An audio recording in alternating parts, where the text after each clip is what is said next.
रात के 8 बजे थे। मनोज ऑफिस में काम कर रहा था। बाहर तूफान के साथ भारी बारिश हो रही थी। मनोज एक जमीन के प्रोजेक्ट पे काम कर रहा था। काम में व्यस्त होने के कारण उसको वक्त का पता ही नहीं था। जब उसका काम खत्म हुआ तब घड़ी में 9 बज चुके थे। बैटरी कम होने के कारण उसका मोबाइल भी थोड़ी देर में बंद हो गया। जब वो बाहर निकला था तो उसके होश उड़ गए। काली अंधेरी रात थी। सुनसान रास्ता था और आसपास में कोई नहीं था। तूफान के साथ तेज बारिश गिर रही थी। भारी बारिश की वजह से बिजली के खंभे से सारी बत्तियां भी बुझ चुकी थी। मनोज ने जैसे तैसे करके अपना स्कूटर निकाला और अपने घर की ओर जाने लगा। कुछ देर बाद अचानक रास्ते में एक बिल्ली दिखाई दी, इसलिए मनोज ने स्कूटर को ब्रेक लगाई, लेकिन ब्रेक लगाने के बाद मनोज का स्कूटर वहीं पर ही रुक गया। मनोज को ऐसी अनुभूति हुई जैसे मानो उसका स्कूटर किसी ने जकड़ लिया हो। मनोज स्कूटर से उतरा और काफी बार प्रयास किया, लेकिन स्कूटर चालू ही नहीं हो रहा था। तेज बारिश की वजह से मनोज पूरी तरह से भीग चुका था। ठंड के मारे वह कांप रहा था। अचानक स्कूटर बंद होने से उसकी घबराहट और ज्यादा बढ़ गई। वह अपने स्कूटर को साइड में ले गया और डर की वजह से कुछ देर अपनी आंखें बंद कर ली।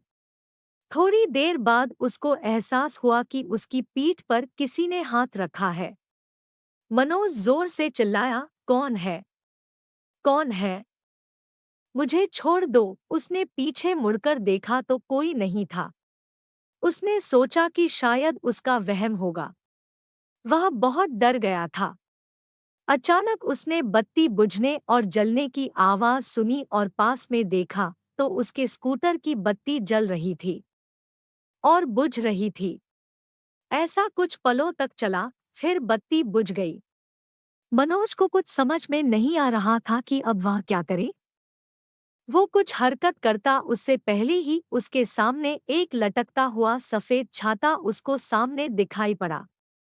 मनोज ने डर के मारे अपनी आंखें बंद कर ली, लेकिन वह अपनी आंखों को ज्यादा देर तक बंद नहीं कर पाया। जब उसने अपनी आंखें खोली तो उसके पैरों तले जमीन खिसक गई। उसकी नजरों के सामने एक चुड़ैल थी। उसने सफेद साड़ी पहनी थी। वह डरावनी नजरों से मनोज को देख रही थी। फिर उस चुड़ैल ने छाता जमीन पर फेंक दिया। मनोज ने देखा कि बारिश की बूंद चुड़ैल की साड़ी पर गिरते ही बूंद लाल रंग की हो गई। धीरे धीरे पूरी साड़ी लाल रंग में परिवर्तित हो गई। यह दृश्य देखकर मनोज भयभीत हो उठा और अपना स्कूटर चालू करने लगा। सौभाग्य से उसका स्कूटर चालू हो गया और वह तेजी से अपने घर की ओर बढ़ने लगा। कुछ देर बाद वही चुड़ैल मनोज के स्कूटर के सामने आ गई। मनोज स्कूटर को नियंत्रित नहीं कर पाया और स्कूटर एक पेड़ पे जाके टकराया। पेड़ से टकराते ही तुरंत मनोज की मौत हो गई। अगले दिन सुबह जब कुछ लोगों ने यह देखा तो पुलिस को बुलाया और लाश को मनोज के घरवालों को दे दिया और पुलिस ने जांच पड़ताल करके यह बताया कि मनोज की मौत अकस्मात से हुई। वह तेज रफ्तार से स्कूटर चला रहा होगा और नियंत्रण न रहने पर पेड़ से टकराकर उसकी मौत हुई। मनोज की मौत के कुछ दिन बाद ऐसी ही तेज बारिश हुई जितनी उस रात को हुई थी। मनोज के दो खास दोस्त थे, दीपक और संजय। वो दोनों मनोज के साथ ही काम करते थे। रात के 3 बजे थे। दीपक अपने कमरे में सो रहा था। उसको आसमान से बिजली कड़कड़ाने की आवाज सुनाई दी। दीपक ने अपना ध्यान सोने पे केंद्रित किया। अचानक उसको ऐसी अनुभूति हुई जैसे किसी ने उसको एक थप्पड़ मारा हो। वह नींद से जाग उठा और आसपास देखने लगा, लेकिन आसपास कोई नहीं था। फिर थोड़ी देर बाद कमरे की बत्ती जलने और बुझने लगी। यह देख दीपक बहुत घबरा गया और कंबल ओढ़कर सोने का प्रयास कर रहा था। उसने महसूस किया कि उसका कंबल कोई पीछे से खींच रहा है। वह जोर-जोर से चिल्लाने लगा, मुझे छोड़ दो, मुझे जाने दो। उसके कुछ देर बाद सब कुछ शांत रहा। फिर अचानक खिड़की अपने आप खुल गई और उसमें से एक हाथ बाहर से अंदर आया, जिसकी हथेली पर खून ही खून था। उस हाथ ने कसकर दीपक का गला पकड़ा और उसको मौत के घाट उतारकर रस्सी की मदद से पंखे के नीचे लटका दिया। अगले दिन सुबह दीपक का दोस्त संजय जब उसको बुलाने आया तब उसने यह दृश्य देखा और तुरंत पुलिस को सूचना दी। पुलिस ने जांच पड़ताल करके इसको खुदकुशी का नाम दिया और कहा कि दीपक ने तनाव और किसी बात के दबाव में आके आत्महत्या की होगी। हम आगे इसकी और भी जांच करने की कोशिश करेंगे। अपने दोनों दोस्तों की मौत के बाद संजय बहुत ज्यादा तनाव में आ गया। उसको मन ही मन यह लगने लगा कि अब तीसरा नंबर उसका है। उसने ऑफिस जाना भी बंद कर दिया। कुछ दिनों उसने आप को अकेले में रखा।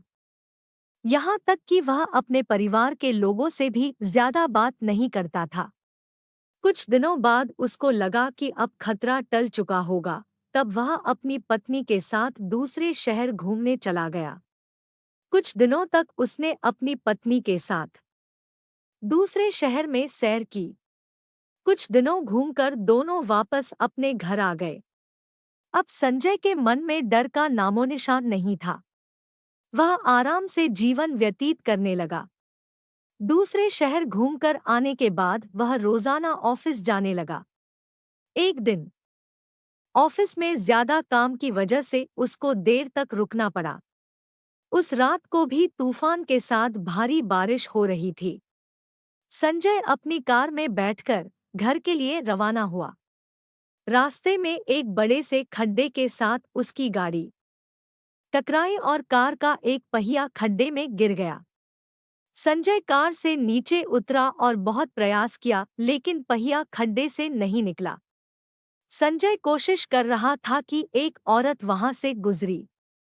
उस औरत ने बड़े प्यार से दीपक को रोक कहा, सुनिए, क्या मैं आपकी मदद करूं? दीपक ने कहा, नहीं, मुझसे ही नहीं हो रहा है तो आपसे थोड़ी होगा।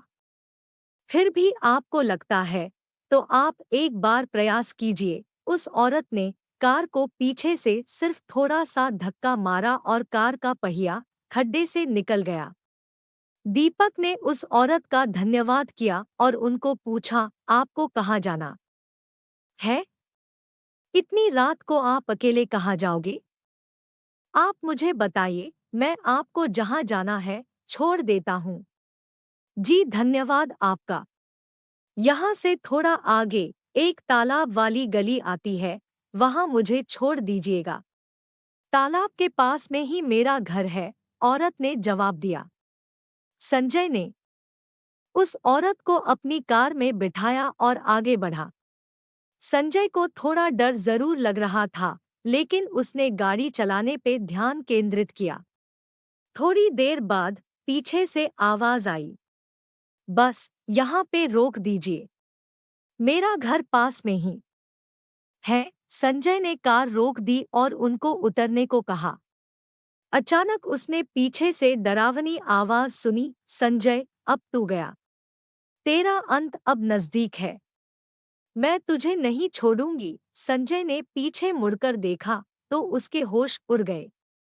वो औरत एक खौफनाक चुड़ैल में परिवर्तित हो गई थी।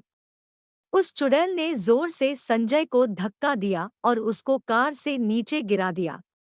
फिर संजय को घसीटकर तालाब की ओर ले जाने लगी। संजय बहुत चीखा और चिल्लाया, लेकिन चुड़ैल ने उसकी एक नहीं सुनी। संजय ने चुड़ैल से कहा, कृपया मुझे छोड़ दो, मुझे जाने दो, मैंने आपका क्या बिगाड़ा है? संजय, तू आज मेरे हाथों से ही मरेगा।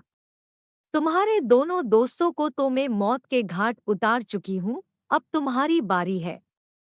याद करो बरसात की वो अंधेरी रात, जिस रात को तुम लोगों ने मेरी हत्या करके मुझे तालाब में फेंक दिया था। जिस जमीन ने मुझे और मेरे माँ बाप को रोजी रोटी दिलाई थी, वह जमीन तुम तीनों हड़पना चाहते थे और उस जमीन पे शराब की फैक्ट्री लगाना चाहते थे। जब मैंने और मेरे पिताजी ने हस्ताक्षर करने से मना कर दिया, तो तुम पापी दरिंदों ने मेरी और मेरे पिता की हत्या कर दी और दोनों को तालाब में फेंक दिया। हमारी मौत का कारण लोगों को यह बताया कि हम पानी में डूबकर मर गए हैं। मैं उस जमीन पे कभी भी शराब की फैक्ट्री नहीं चलने दूंगी तथा मैं वापस मेरे और मेरे पिताजी का बदला लेने के लिए आई हूँ। आज तुझे भगवान भी मुझसे बचा नहीं पाएगा, कहकर चुड़ैल ने जोर से धक्का दिया और संजय को तालाब में गिरा दिया और पानी में डूबकर उसकी तुरंत मौत हो गई। फिर चुड़ैल अदृश्य हो गई। दूसरे दिन किसी ने संजय की लाश को पानी में बहते हुए देखा तो तुरंत पुलिस को संपर्क किया। पुलिस ने जांच करके उसकी लाश उसके परिवार को दे दी तथा मौत का कारण यह बताया कि उसकी मौत पानी में डूबकर हुई। दोस्तों, यह वीडियो आपको अच्छी लगी हो तो हमारे चैनल को सब्सक्राइब जरूर कर देना, साथ ही लाइक जरूर करें। धन्यवाद।